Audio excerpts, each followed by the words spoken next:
असम में पाबंदी है हिंदू सनातन धर्म के धार्मिक आयोजनों में जुलूस या शोभा यात्रा निकालने पर। जी हाँ, आप इस समाचार के साथ एक इनविटेशन कार्ड, एक निमंत्रण पत्र देख रहे होंगे।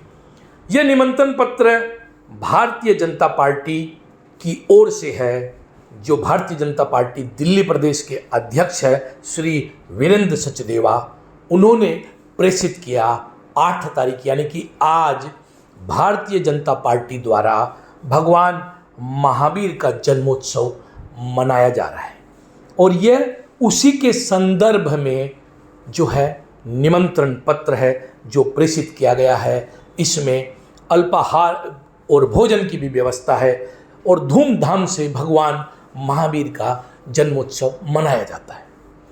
और इसके उलट अब हम असम की बात पर वापस आते हैं कि जब असम में जैन समुदाय के लोगों ने भगवान महावीर जयंती के दौरान पारंपरिक रूप से जो शोभा यात्रा या रथ यात्रा निकाली जाती है, उसके लिए अनुमति मांगी प्रशासन से, तो प्रशासन ने उन्हें अनुमति देने से इनकार कर दिया। इस बात से जैन समाज काफ़ी दुखी है। जैन समाज ही नहीं बल्कि इससे पहले रामनवमी या श्याम जयंती या अन्य धार्मिक आयोजनों, नवरात्रा के दौरान माँ कामाख्या धाम पद यात्रा के लिए भी अनुमति नहीं दी गई। हनुमान जयंती के लिए भी ऐसा सुनने में आ रहा है कि किसी भी प्रकार की शोभा यात्रा के लिए पाबंदी लगा दी गई है। खेद की बात है कि इस वक्त असम में डॉक्टर हिमंत बिस्व शर्मा का शासन है।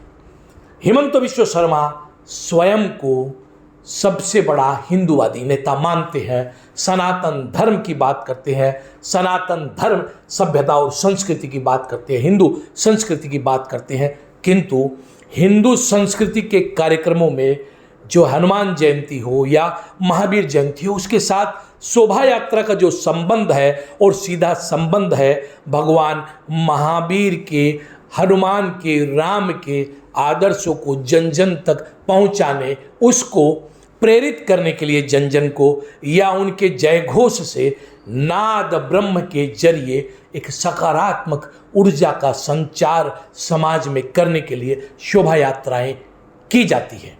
ऐसे ही कई आयोजनों में घड़े लेकर, कुंभ लेकर या नारियल लेकर जल यात्राएं भी निकाली जाती है।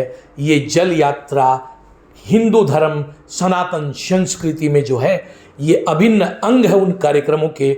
भगवान वरुण का आह्वान करके जल पात्रों को एक जगह आयोजन स्थल पर लाया जाता है और उन जल पात्रों का उपयोग ही किया जाता है उस कार्यक्रम को चलाने के लिए, संचालन करने के लिए, उस कार्यक्रम की पूर्णाहुति तक। ये बात डॉक्टर हिमंत बिस्व शर्मा भी जानते हैं, उनसे छिपी नहीं है, वो एक धार्मिक व्यक्ति है।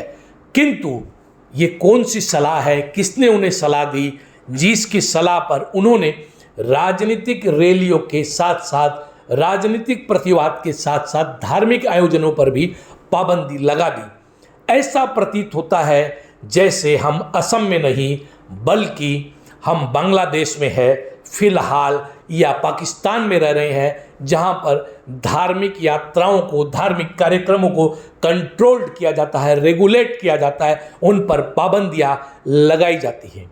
हाल ही में जब बांग्लादेश में दंगे हुए, वहां पर हिंदू समाज पर अत्याचार किया, तब बड़े मुखर थे डॉक्टर हिमंत बिस्व शर्मा।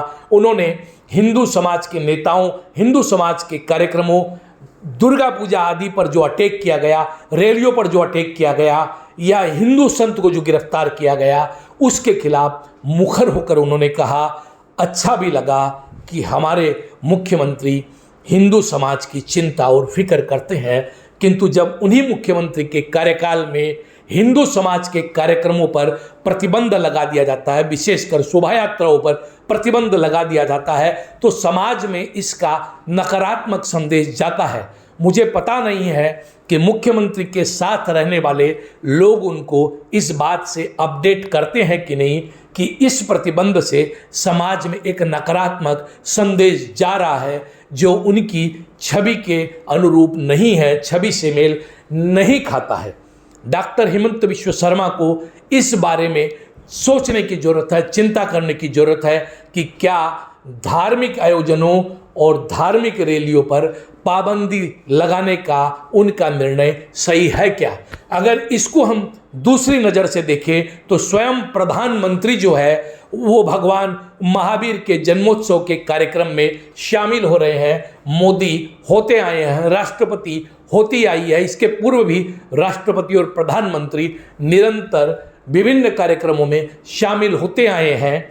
और अब अगर हम असम में देखें और असम की तुलना हम दिल्ली प्रदेश कांग्रेस से करें, जहां पर भारतीय जनता पार्टी का संगठन जो है भगवान महावीर की जयंती मनाने में लगा है और यहाँ पर भारतीय जनता पार्टी की सरकार उसे कंट्रोल करने और रिस्ट्रिक्ट करने में लगी है, तो ये विरोधाभास निश्चित रूप से लोगों के मन को आघात पहुंचाता है। मेरा व्यक्तिगत निवेदन है मुख्यमंत्री से कि वो अपने इस निर्णय पर पुनर्विचार करें और धार्मिक आयोजनों को जो रिस्ट्रिक्ट करने का जो निर्णय है, उसे जो कंट्रोल करने का जो निर्णय है, उस निर्णय को वो जो है रद्द करें।